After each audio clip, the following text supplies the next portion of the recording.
plagiarism, bias, losing the human connection that makes learning meaningful?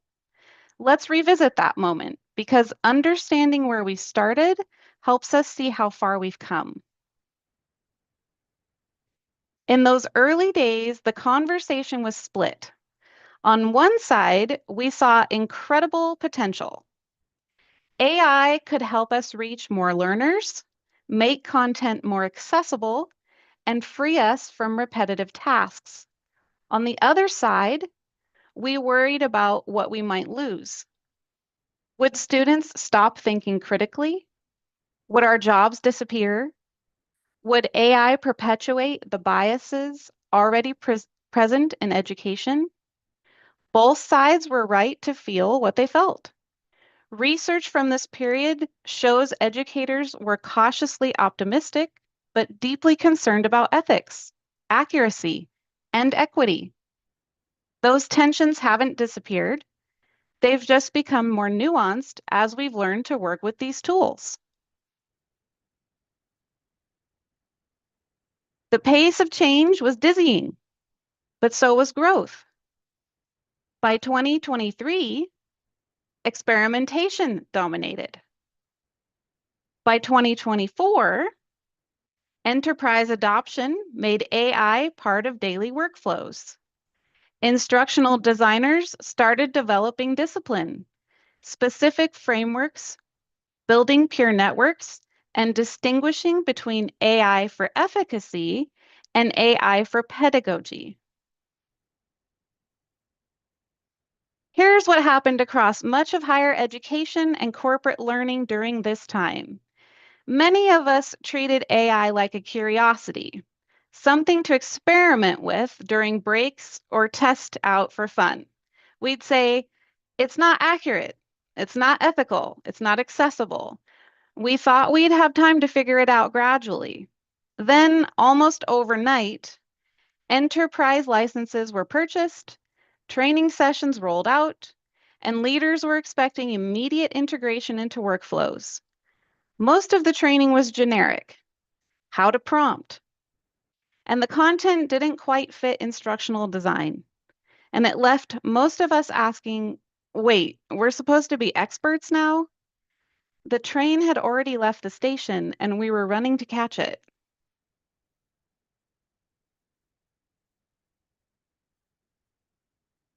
So, how do you actually start? Not with a training manual, not with a certification. You start with curiosity. AI literacy doesn't require technical expertise. It requires the willingness to ask questions, experiment, and occasionally look silly. I'm going to share two stories from my own journey that illustrate this. One involves cooking, the other involves generating hilariously bad AI portraits. Both taught me more than any tutorial ever could. Let's talk about learning through play. My first experiment with AI was sparked by hunger. I listed the ingredients I had on hand and asked it to give me a cookie recipe. I was skeptical, but I committed to baking whatever it gave me. The result was rosemary-infused honey-spiced cookies that were absolutely delicious. When I brought them to a family event, they were the first ones gone, and everyone wanted the recipe. The moment taught me something important. AI wasn't replacing my creativity or judgment. It was helping me see possibilities I hadn't even considered. It became my professional translator, turning messy ideas into something real and useful.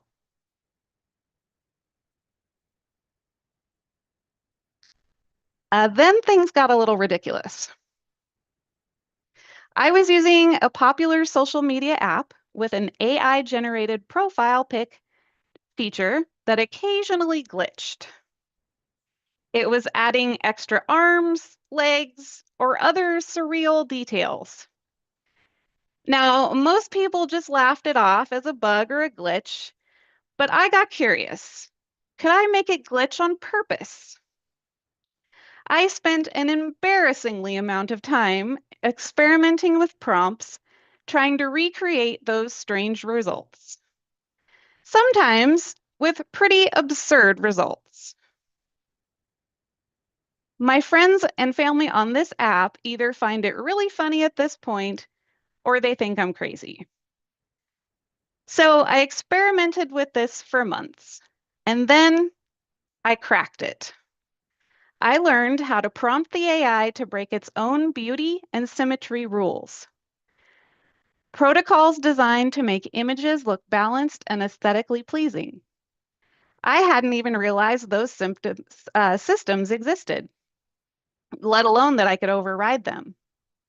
Here's what I learned: how AI interprets instructions, how it reacts to edge cases, how it iterates and refines output. That silly experiment taught me more about prompt engineering than any formal tutorial. And trust me, getting these results is way harder than it looks. Let me be clear. You don't need to understand neural networks or machine learning algorithms. You don't need a computer science degree. You don't need to be willing to try new things. You need to be willing to try new things, make mistakes, and laugh at yourself. AI literacy grows from doing, not from studying. Ask questions, test boundaries, and break things. That's how you learn what AI can and can't do. And more importantly, where you still need to show up as a human designer. Curiosity is the gateway. Experimentation is the teacher. So start small, stay playful, and don't be afraid to look ridiculous along the way. So let's move from play to practice.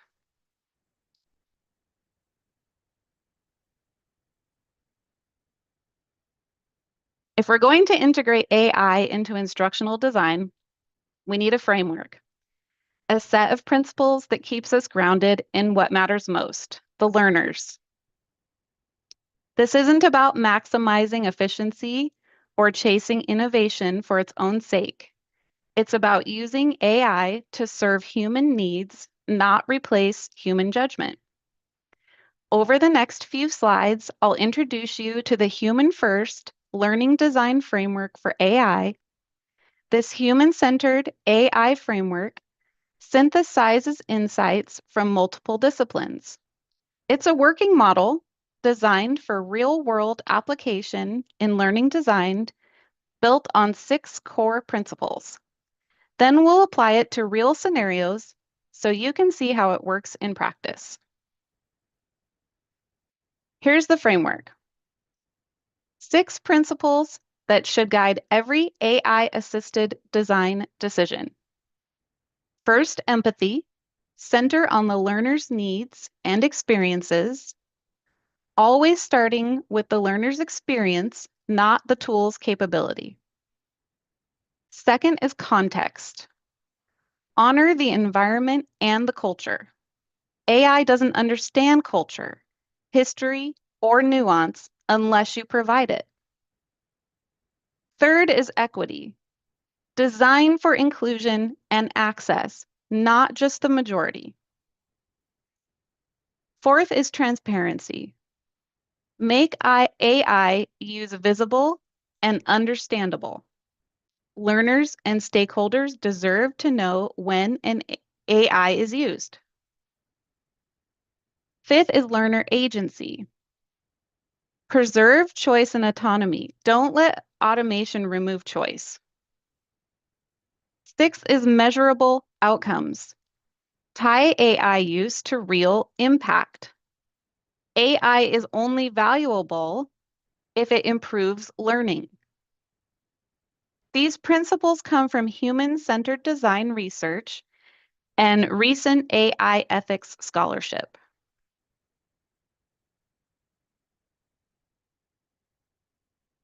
So here's scenario 1.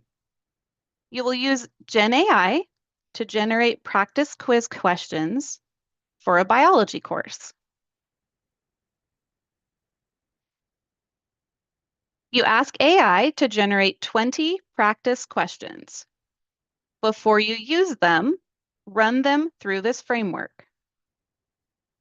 Do the questions match where learners actually are, or do they assume too much? Are the examples culturally relevant, or do they reflect only one demographic? Is the language accessible to all students, including multilingual learners and those new to the topic? Will students know these questions? Were AI generated? Were they AI generated and human reviewed? Can they choose their own difficulty level? And most importantly, will these questions actually improve learning?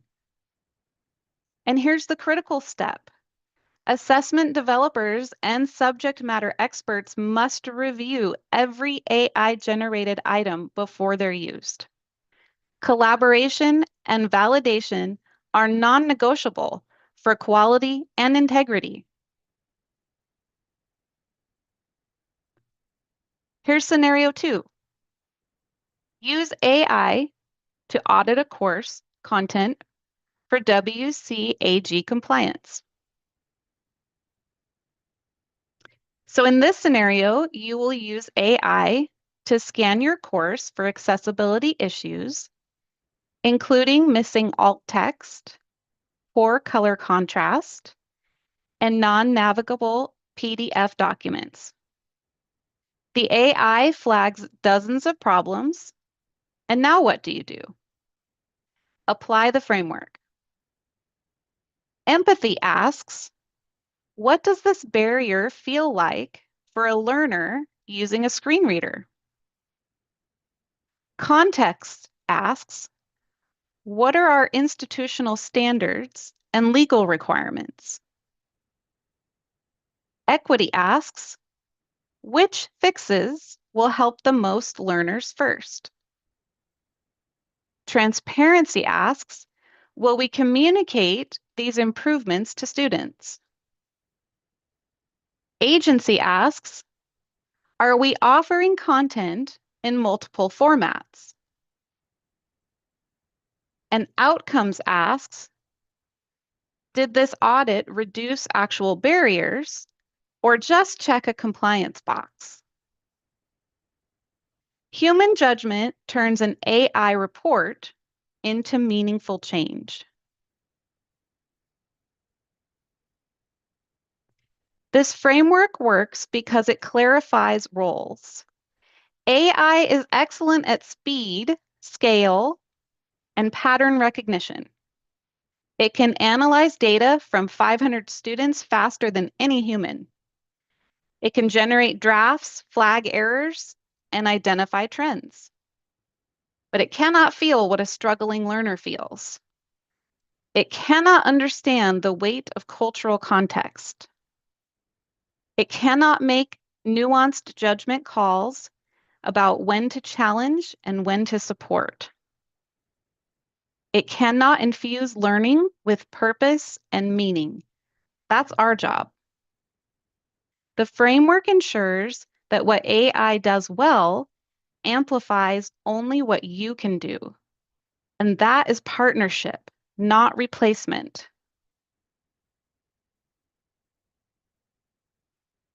Remember this, AI is a tool for leverage, not a substitute for care. It can help you reach more learners, reduce repetitive tasks, and surface insights you might have missed. But it cannot care about your learners the way that you do. It cannot understand their stories, their struggles, or their humanity. The human-first learning design framework for AI keeps you anchored in that truth. Every decision you make with AI should pass through these 6 principles.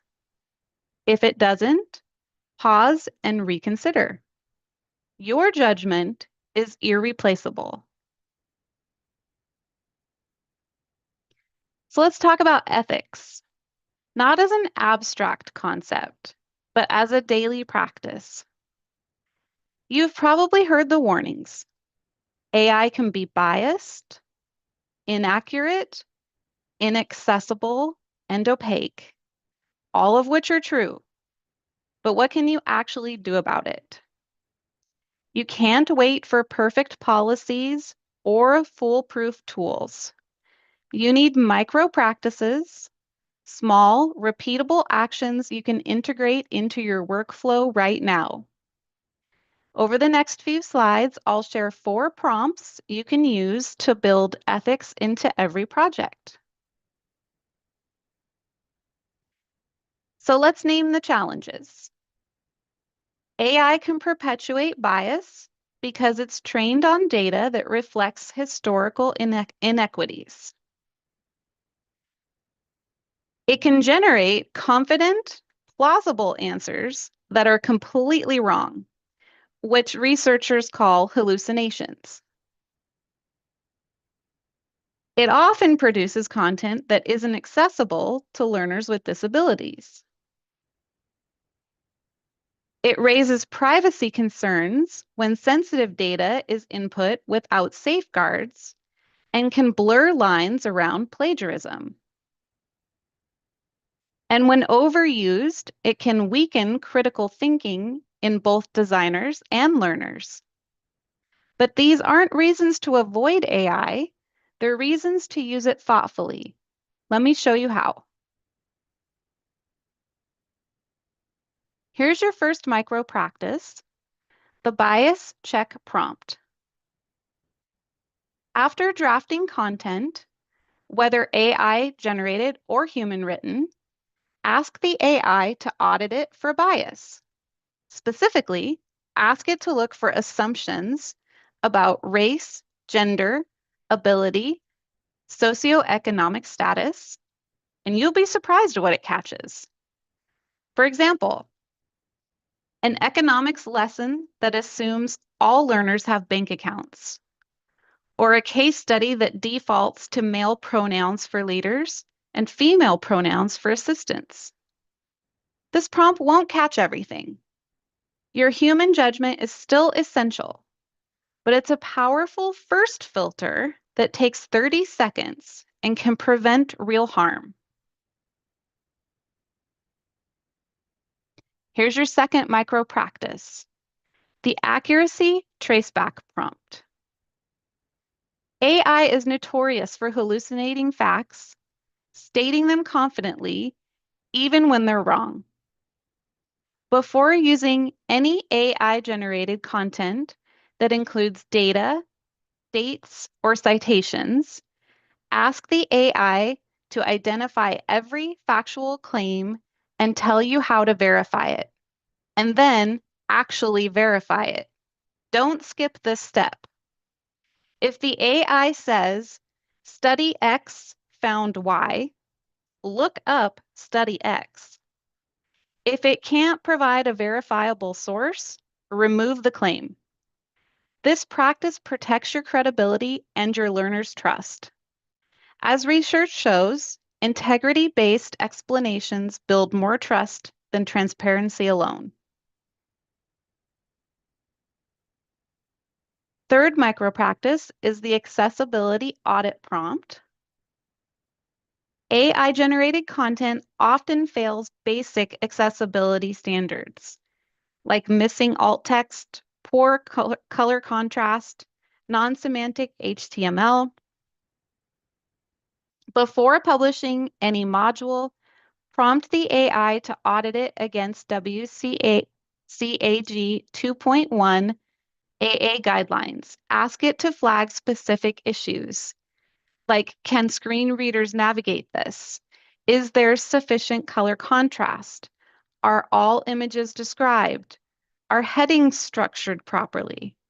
Then manually review the flagged issues because AI isn't always accurate here.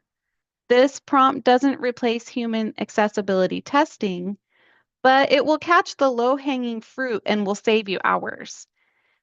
Equity demands that we design for all learners, not just the majority.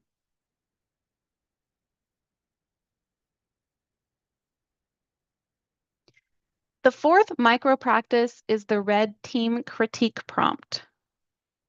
Ask AI to play the devil's advocate. Tell it to challenge your assumptions, poke holes in your logic, and question whether your design truly serves all learners. This is especially useful when you're too close to a project to see its flaws. The AI might ask, does this assessment assume prior knowledge that some students won't have? Or could this activity disadvantage introverted learners?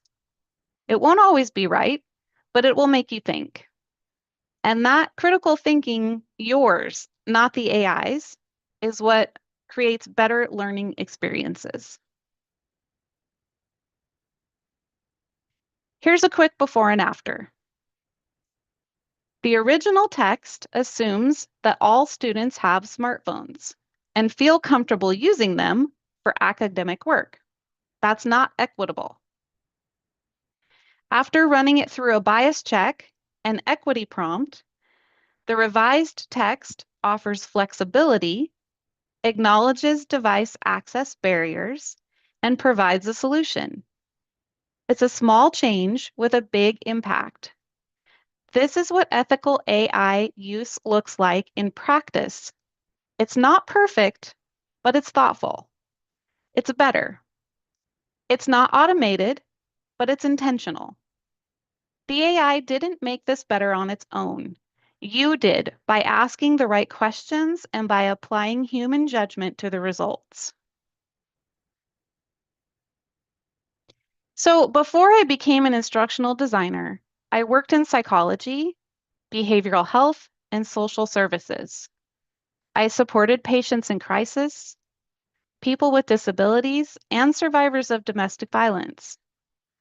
That work shaped everything I believe about learning and technology.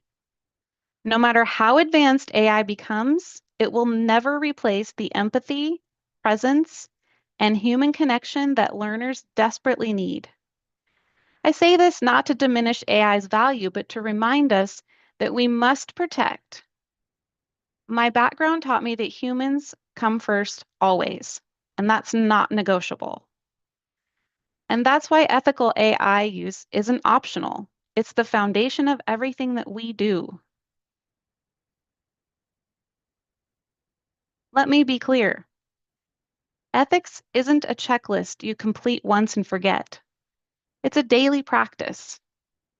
The four micro practices, bias checks, accuracy tracebacks, accessibility audits, and red team critiques are tools, not solutions. They only work if you use them consistently and pair them with your own critical thinking. Research indicates that user heuristics and human judgment often outweigh even the most sophisticated AI explanations in high-stakes decisions. Trust your instincts. If something feels wrong, pause. Ethics is a practice. Make it yours. Please note that we employed these same practices to create this presentation. So let's pause and reflect. I want to shift our thinking for a moment. Instead of asking what AI can't do, let's ask, how might AI help us become better versions of ourselves? I'm going to show you four possibilities, not about what AI replaces, but how it might help us evolve as humans. Your job is to pick the one that resonates most with your experience or your hopes. There's no wrong answers. This is about exploring AI as a partner in our growth, not our replacement. It's about recognizing that sometimes working with AI teaches us much about ourselves as it does about technology. So we're going to have a poll. I think Pritam is going to bring up a poll.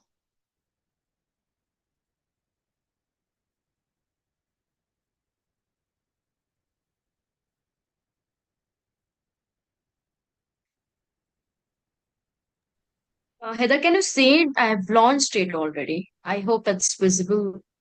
Yep, I can see Okay, it. great.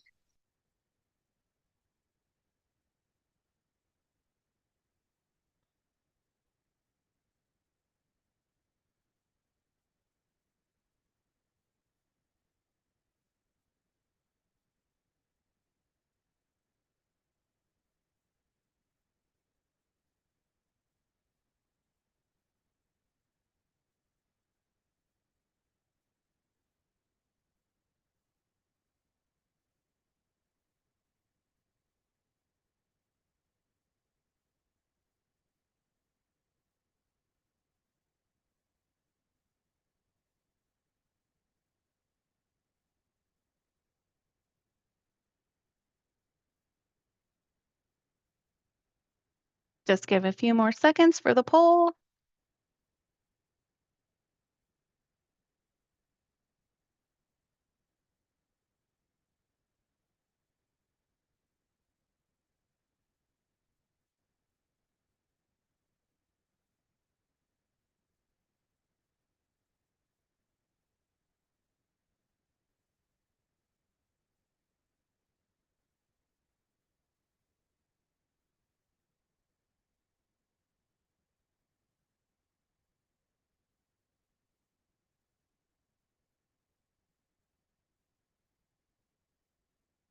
Okay.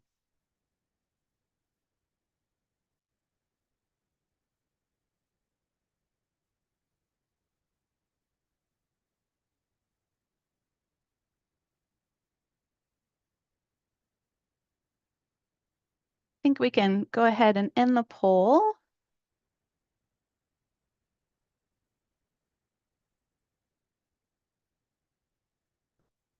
Let's take a look at the results. And here's what's fascinating. All four answers are correct, but they represent different stages of our relationship with AI. Most of us start with A. We want efficacy and time back, right?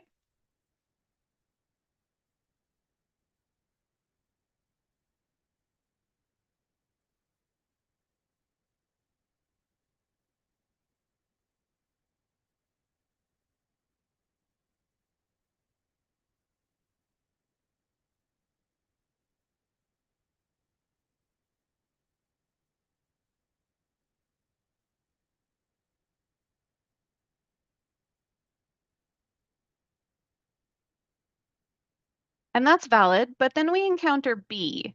AI challenges our thinking and reveal our biases we didn't even know we had, which is uncomfortable, but necessary. Then comes C. We start to see patterns in how we think and how we communicate and how we make decisions. AI becomes a mirror. And finally, D. Through all of this, we rediscover what makes us uniquely human: empathy, judgment, meaning making, and presence.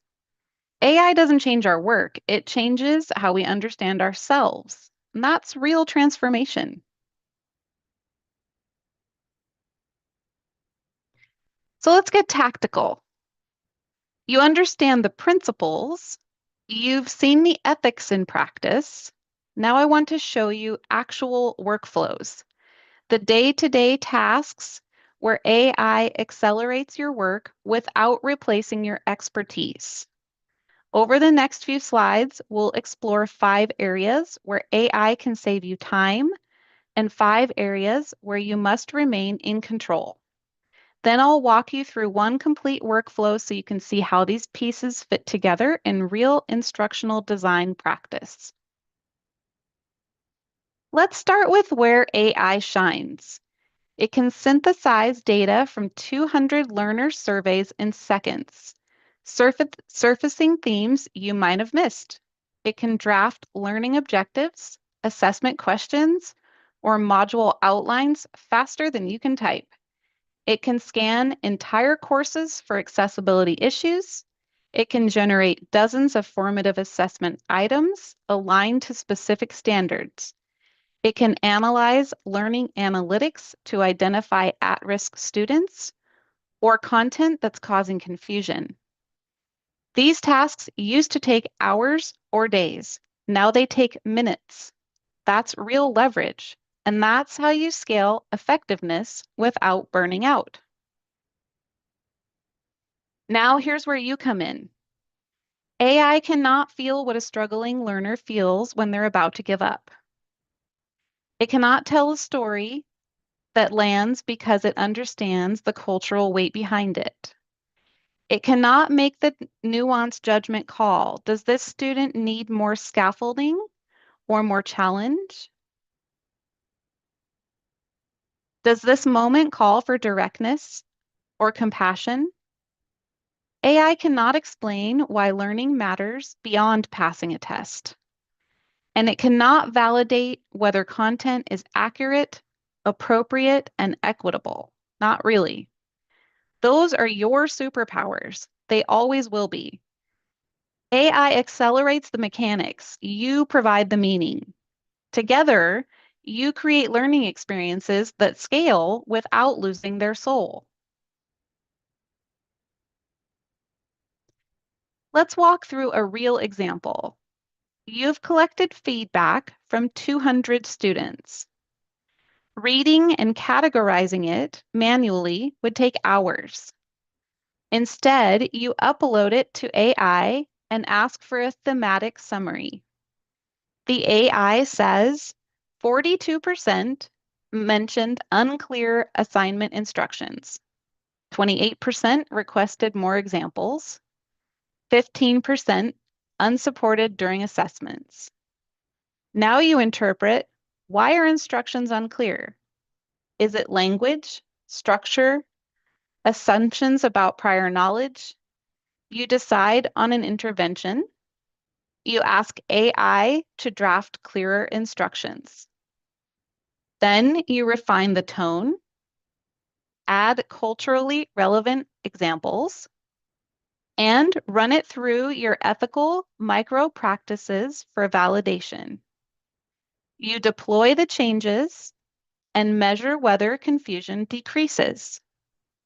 AI saved you hours, but your judgment made the solution meaningful.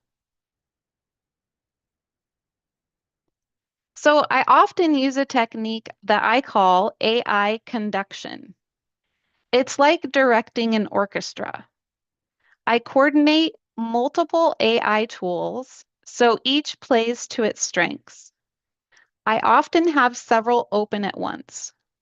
For example, I might use ChatGPT to craft prompts for Claude and then move between them as the project evolves. If Claude drifts, then ChatGPT helps me realign Claude quickly. This back and forth has improved my prompting skills more than any course ever could. AI conduction isn't about replacing human thought, it's about orchestrating AI to amplify creativity, precision, and impact.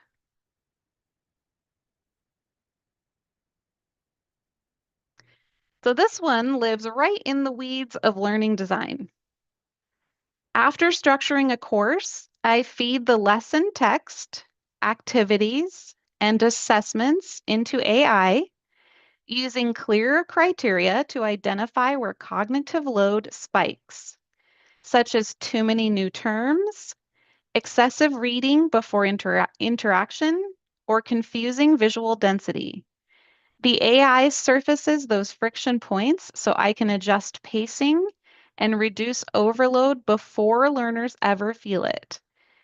It's still my expertise guiding the design, but AI acts like a pressure gauge, letting me sculpt the flow until experience feels effortless for the learner. Here's what I want you to remember from this section. AI is a tool for leverage, not a substitute for expertise. It can help you move faster, reach more learners, and surface insights you might have missed, but it cannot replace your strategic thinking, your empathy, or your commitment to equity. Speed without care creates shallow, mediocre learning experiences. Care without scale limits your impact. But when you combine both, when you use AI to amplify your best human qualities, you create learning that is both effective and transformative. That's the goal, and that's the promise. So let me pull back the curtain. This presentation, it was co-created with AI. I acted as an AI conductor using ChatGPT and Claude. I conducted the research, and then ChatGPT assisted me in setting up the Claude project. I built the knowledge base, and ChatGPT designed the prompts for the Claude project that generated the slides. Claude drafted the content using my research library and speaker profile. After that, I brought it back to ChatGPT for quality assurance and refinement. Finally, I validated everything myself, checking accuracy, tone, and ethical alignment using the same micro practices that I'm teaching you. I've since learned that there might be other tools such as Gemini, Perplexity, Copilot, Notation AI that could have performed parts of this even better. However, the key point is that I started where I was and I learned by doing. So let's take a breath and look back. 2 years ago, most of us were just beginning to experiment with Gen AI. We didn't know if it would last, if it would matter, or how it was going to change our work. Now we know AI isn't going away. It's woven into the fabric of instructional design for better or worse. Let's reflect on how far we've come and understand where we are and where we're headed. Remember, we went from curiosity and skepticism to experimentation and fear, and then to adoption. AI was integrated into workflows, whether we felt ready or not. We went from trying to catch the train to realizing that if we didn't jump on it, we would be left behind. Well, now we need to learn how to drive. The conversation has shifted from should we to how do we do this well? We're no longer debating about whether AI belongs in education. We need to figure out how to use it ethically, effectively, and without losing what makes learning human. And we're getting there together. But let me be honest, no one has this all figured out. Not me, not your institution, not the companies building these tools. We're all learning in real time. What we know is this: AI can make us more effective, but ethics can't be automated. It requires daily intentional practice. Human judgment, empathy, and context will always be essential. And the field is still changing. New tools emerge. Even as I prepared these slides, new tools were released. Policies evolve. Best practices are rewritten, and that's okay. Progress isn't about perfection.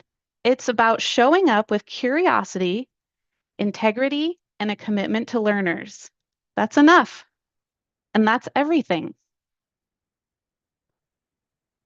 So here's something I didn't expect.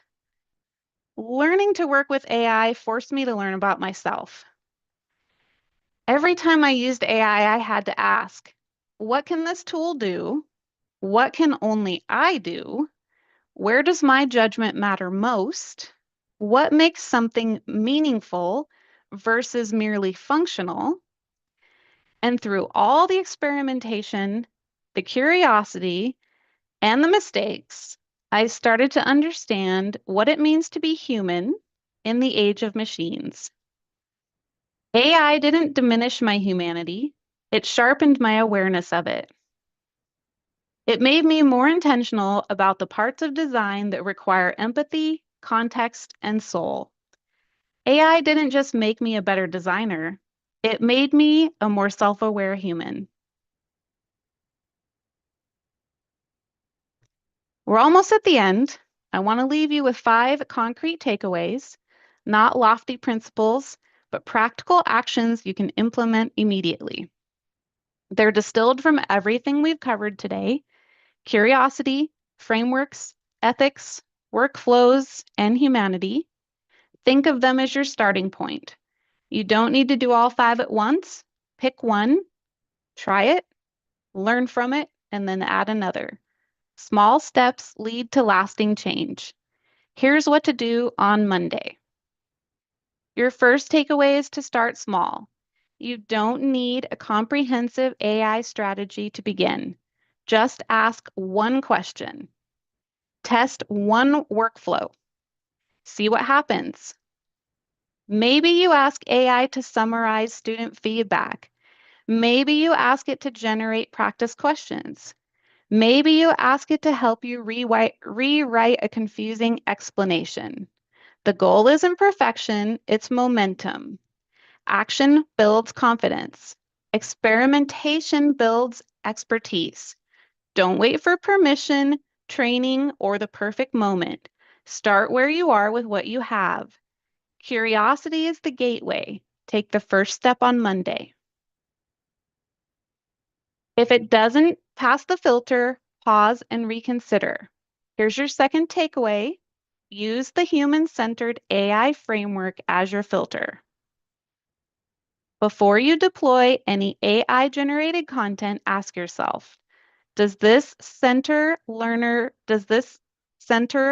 needs? Does it honor context and culture?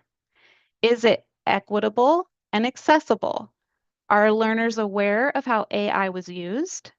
Do they still have choice and agency? Will this improve measurable learning outcomes? If the answer to any of these is no, or I'm not sure, pause, revise, consult with someone else. This framework isn't a bureaucratic checklist, it's a compass. It keeps you oriented towards what matters most, learners and their growth. These cannot be automated. Here's the fourth takeaway. Remember what only you can do. AI can draft, summarize, analyze, and generate, but it cannot feel what a struggling learner feels. It cannot make the nuanced judgment call in the moment. It can't tell the story that changes someone's life. It cannot infuse learning with meaning and purpose. That's you. That's your irreplaceable contribution. Don't let the speed and scale of AI make you forget your value. You are not less important because AI exists. You are more important because now, more than ever, learners need the human touch only you can provide.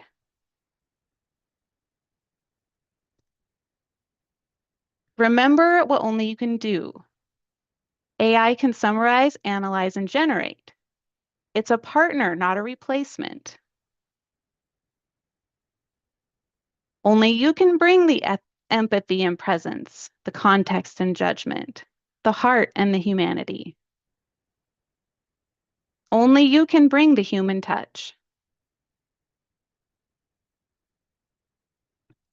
The hype of AI will fade and the tools will evolve.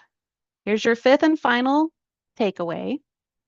Stay curious, stay critical, and stay human. Curiosity keeps you learning and adapting as tools evolve.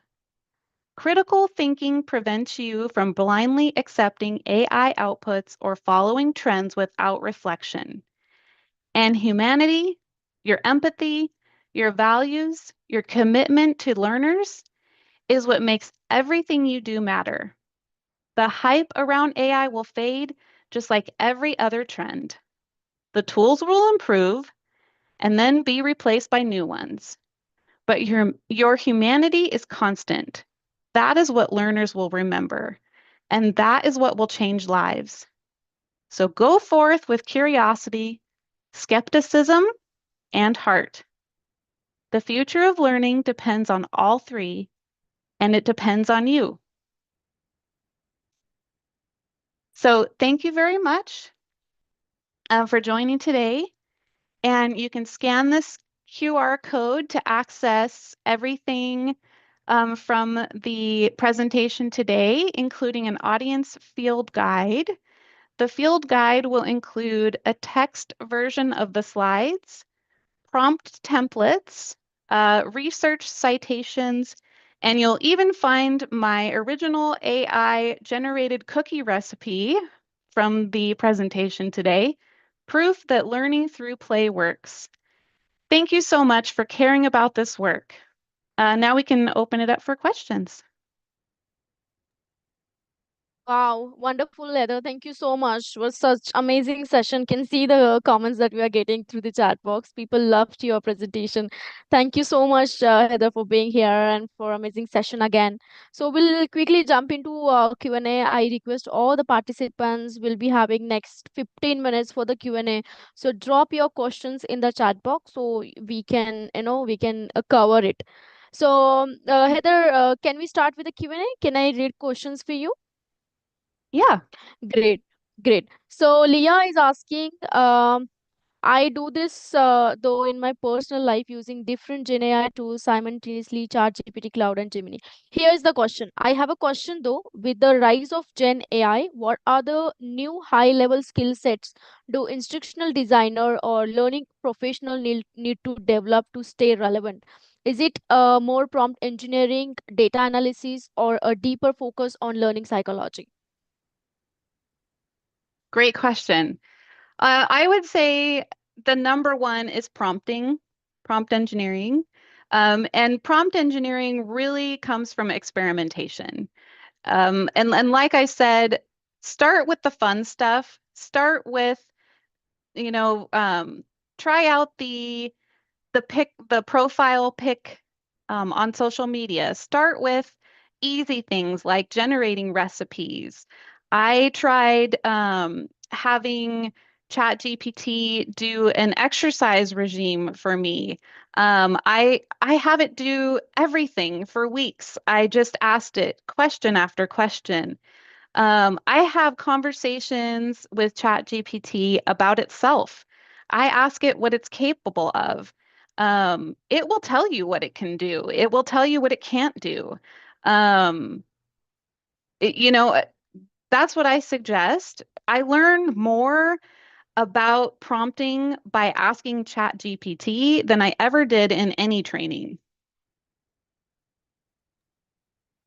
Wonderful. Thank you so much, Heather. Heather, we are getting a concern regarding the QR. The QR needs access permission.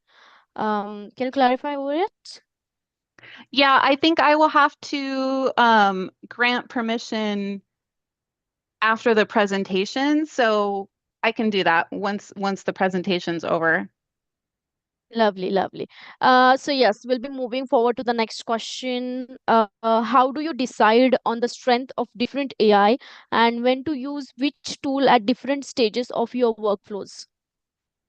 Oh, great question. So there are so many tools out there now. I haven't had a chance to try them all.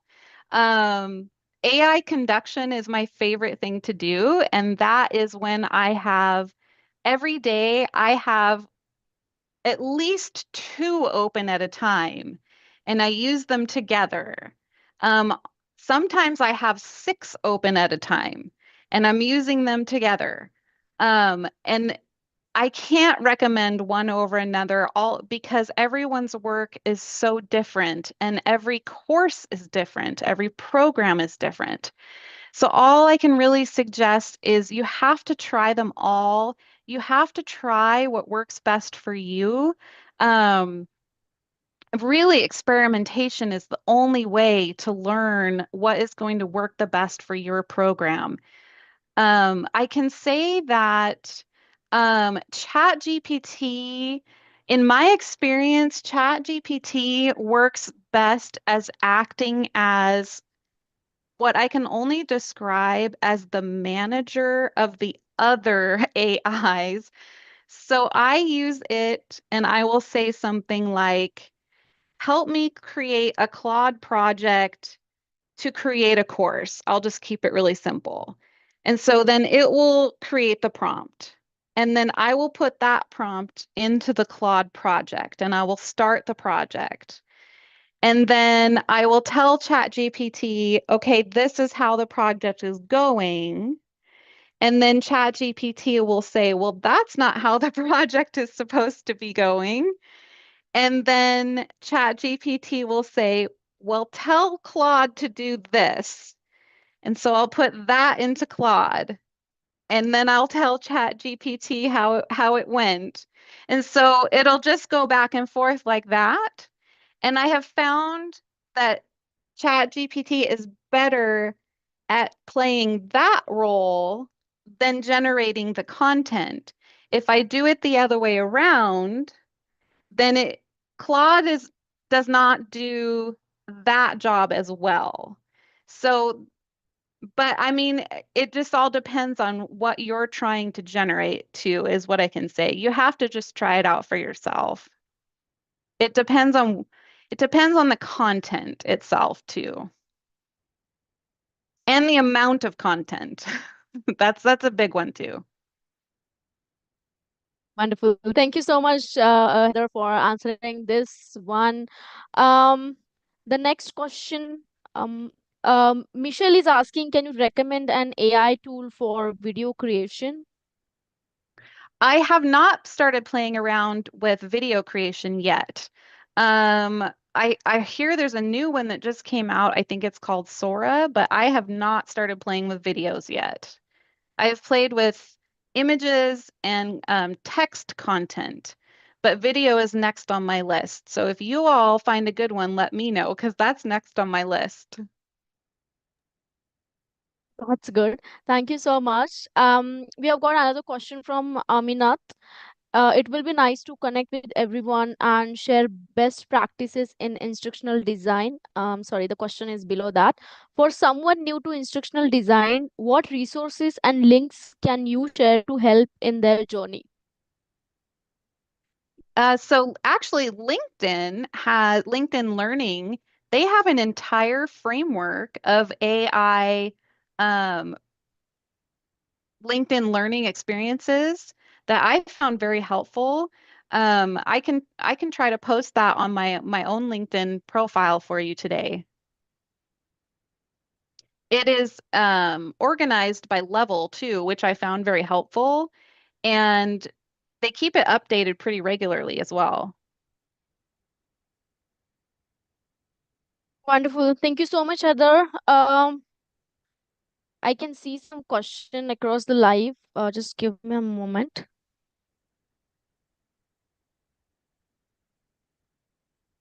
Okay, here's a question from Kuldeep. What are the most common challenges teams face when you scaling learning programs with AI, and how do you address them? Oh man, training training people quickly, and I think keeping the ethics involved when you're trying to scale at speed. Keeping ethics involved is probably a really big challenge that I see, because a lot of organizations are trying to scale at speed, and I think that ethics sometimes gets lost in the weeds sometimes. Um, that would probably be the biggest challenges I see right now with AI and instructional design.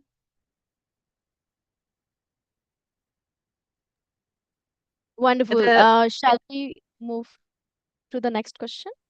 Sure. Okay, thank you. Um, the next question is, can you share a concrete example where AI helped improve learning outcomes while maintaining a human-centered approach?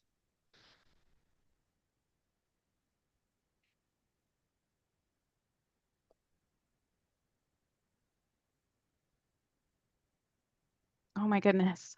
Trying to think of examples on the spot. It's my favorite thing in the world. Let's see.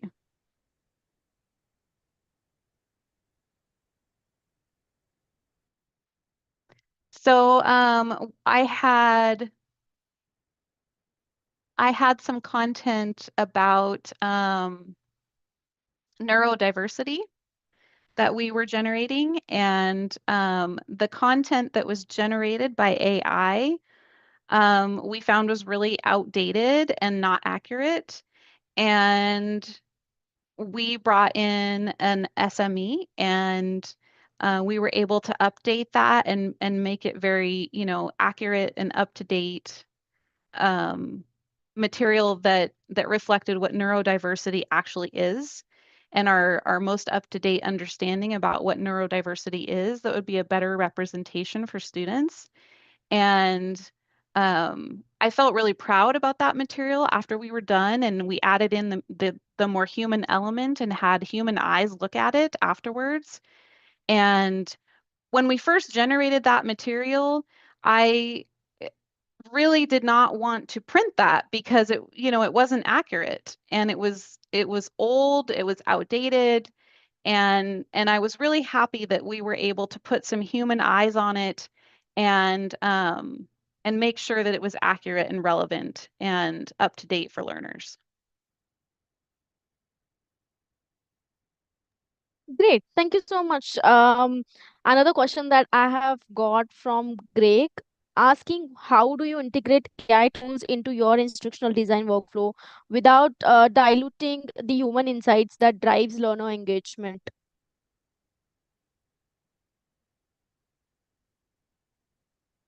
Yeah, so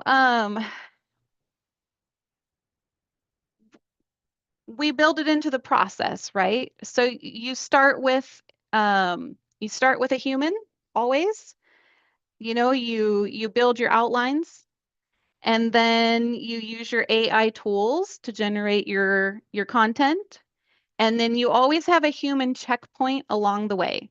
So you start with a human, then you use your AI, you put human eyes on the content again, and then you have AI do your drafts again. You put human eyes on it again, have AI fix it again. So you just make sure there's human checkpoints along the way, always. And then humans should always be the last checkpoint, that last stop along the way. Wonderful. Thank you so much, Heather, for answering all the questions so far. So before I move forward with the last question, as we almost done with the scheduled time. So before I move forward, I would like to tell all the participants that I do have some great announcement for all of you. Stay connected till the end. So yes, we'll be taking this question as a last question for today. Cheryl is asking, in terms of ethics, do you acknowledge or divulge that the material you designed was made with the help of AI? Oh yeah, absolutely. There was a slide in there where I described the process that I used to create the presentation. And it was the process of using ChatGPT to tell Claude to help generate the slides. So I did the initial research and the background on the topic, and then I created the research profile, and I put that into the Claude project. And then ChatGPT helped create the prompts for the Claude project. Claude generated the slide text and the speaker notes. And then, ChatGPT helped manage the Claude project. And then Claude spit out the slides, and ChatGPT and I reviewed the slides. I added my personal stories and speaker profile to Claude, and obviously my pictures, added those to them. And then I added the citations. I made sure all the citations were accurate and correct, tested all the links. Yeah, absolutely. Absolutely used AI to help create the presentation. Thank you. Thank you so much, Heather, for amazing session. Again, we would love to see you for future events as well with GSDC. Thank you very much. So before I move forward with the session, we would love to hear final thoughts from you to all our participants today. Yeah, thank you so much. Thanks everyone for joining.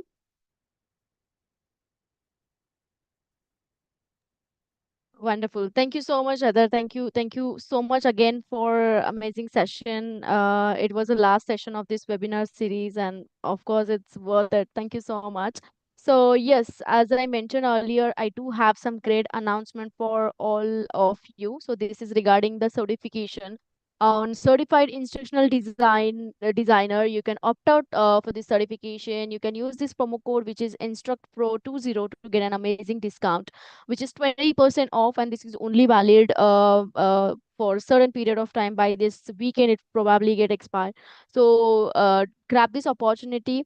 As you all know, these certifications are lifetime validated certification, which gives you learning resources where you'll be getting a lot of case studies to work on, e-learnings, book of knowledge. These certifications are lifelong learnings, which gives you learning flexibility, and you'll be getting chance to connect with our training partner channel, and you'll be having a lot of opportunity to work on the capstone project, that is something real-time AI simulation practice. I've already shared the offer details in the chat box. You can check it out along with your offer code and the link.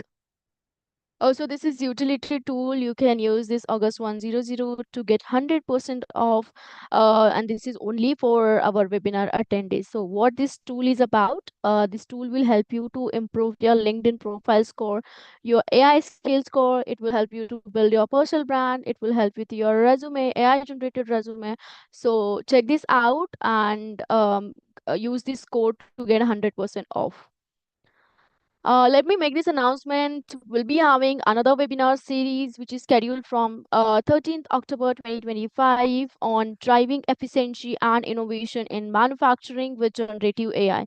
Do join us, as we'll be having industry experts who will be our speaker for this series.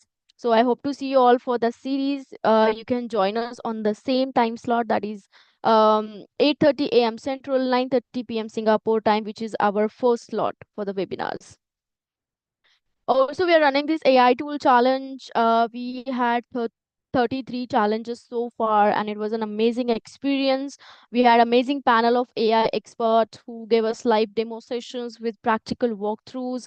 So do join us. Earlier, as I mentioned, that we had these 33 challenges so far, and we got a lot of amazing responses from participants. And now, on the demand, we have extended these challenges till 100 days, and this will be starting from this Monday, which is from 13th October, and it will be continued till 100 days. So do join us. We'll be updating all the time slots shortly.